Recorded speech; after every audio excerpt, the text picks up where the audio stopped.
All right, we're looking at the Eric Howe case study. Let's scroll down and read that first question. Question 1. The normalized operating income after taxes calculated by Shen would be closest to. All right, let's scroll up and figure out what numbers we're going to need to calculate that normalized operating income.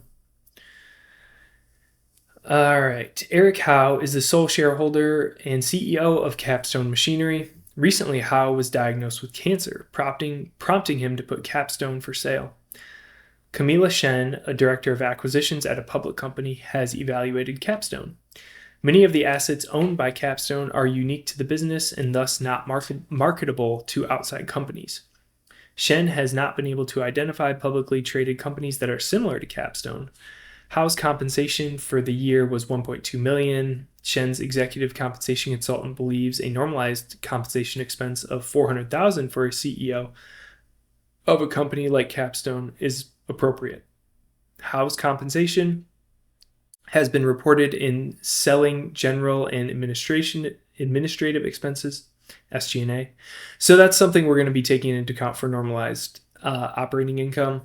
So looking at it from the standpoint of the acquirer, they want to know, okay, if the expenses are showing 1.2 million, but we can cut that down to 400,000 and maintain the same level of operating efficiency, then that's an $800,000 expense we can adjust for in our kind of acquisition projections. So that's one thing we'll adjust for in normalized operating income.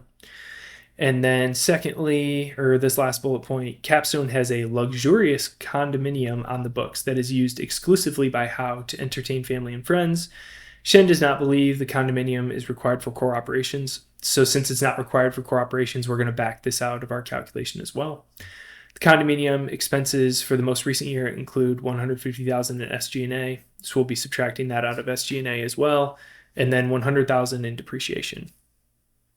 The most recent fiscal year of operating income after taxes is summarized below in Exhibit 1. So we've got that income statement, and we have operating income after taxes, SG&A, which we'll need to adjust for these items mentioned up here, and then we're going to need to adjust depreciation as well for this $100,000.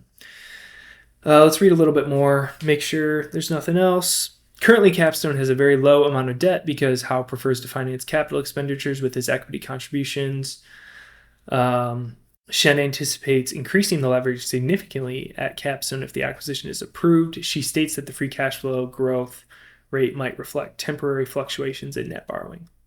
Okay, but we're not given any numbers here, so I don't think we don't need to include that in our operating income numbers, and that would come after anyway, I guess. Okay, so let me pull in this table here with all the info. Let me see if I can fit it in here somehow. Whoop. All right, let's see if we can fit this. Okay, maybe we'll just bring it down to the bottom. So we're looking at the income statement here, and essentially we have our operating income after taxes of $4.2 million. We're going to need to adjust these numbers in order to get that new number. So first thing we're going to do is subtract the excess compensation of $800,000 and the condominium expenses of $150,000 from SG&A. So that gets us a new SG&A cost of a little over $1.5 million. So that's going to be plugged in right here now.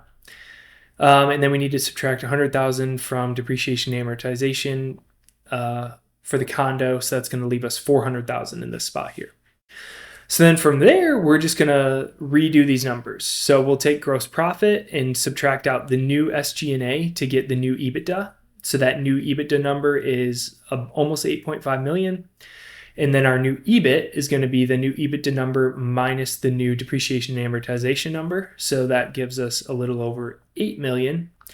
And then to get operating income after taxes, we need to take that $8.05 million multiplied by 0.6 to get one minus the tax rate.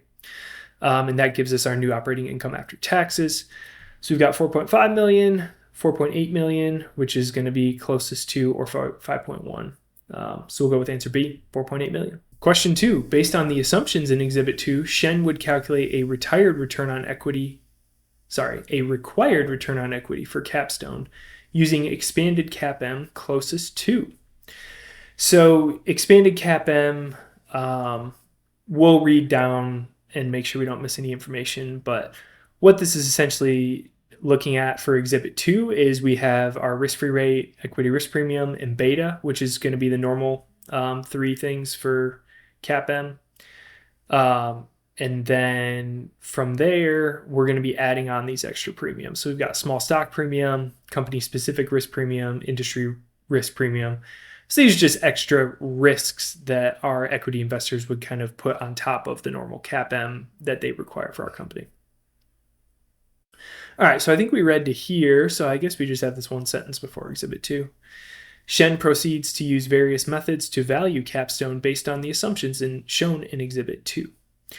So we've got risk-free rate, equity risk premium, beta, small stock premium, company-specific risk premium, industry risk premium.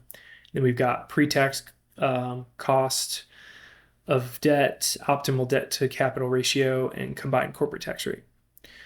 So for that expanded CAPM, let's pull in what that formula is going to look like. So we're going to start with the CAPM, which is going to be risk-free rate plus beta times equity risk premium.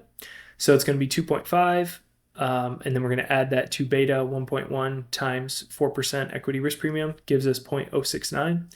And then from there, we just add all these different premiums right on top. So we're going to add 3%, 1%, and 0.5%, which gives us 0.114 or 11.4%. Which is going to be right here, answer B. Question 3, based on the assumptions in Exhibit 2 and an 11% cost of equity, Shen would calculate a WACC, weighted average cost of capital, for Capstone closest to.